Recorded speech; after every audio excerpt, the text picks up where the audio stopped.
ফাতেমা রাদিয়াল্লাহু তাআলা আনহার কোনো কিছুর প্রয়োজন হলে একটি দোয়া পড়তেন, সাথে সাথে গায়েবী ভাবে আল্লাহর সাহায্য আসতো। এটা আমরা অনেকেই জানি না। নবীজি সাল্লাল্লাহু আলাইহি সাল্লাম নিজে এই দোয়াটি হযরত ফাতেমা রাদিয়াল্লাহু তাআলা আনহাকে শিক্ষা দিয়েছিলেন। ফাতেমা রাদিয়াল্লাহু তাআলা আনহা বাসায় এসে তিনি এই দোয়ার আমল করতেন এবং সাথে সাথে গায়েবী সাহায্য আসতো। রিজিক নিয়ে তিনি কখনো টেনশন করতেন না।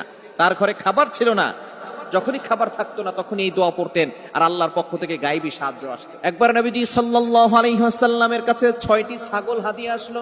হযরতে আলী রাদিয়াল্লাহু তাআলা আনহুর বাসায় কোনো খাবার নাই। হযরতে আলী রাদিয়াল্লাহু তাআলা আনহু, ফাতেমা রাদিয়াল্লাহু তাআলা আনহা না খেয়ে আছেন, হাসান হোসেন রাদিয়াল্লাহু তাআলা আনহুমা ছোট ছোট নবীজির নাতিরা না খেয়ে আছেন, ঘরে কোনো খাবার নাই। আলী রাদিয়াল্লাহু তাআলা আনহু মসজিদে গেলেন, যাওয়ার পরে দেখলেন নবীজির কাছে 6টা ছাগল হাদিয়া আসছে। আলী রাদিয়াল্লাহু তাআলা আনহু মনে মনে একটি শান্তি পেলেন, আর চিন্তা করতে লাগলেন বাসায় যাওয়ার পরে ফাতেমাকে নবীজির কাছে পাঠাবো আর বলে দিব নবীজির কাছ থেকে যাতে করে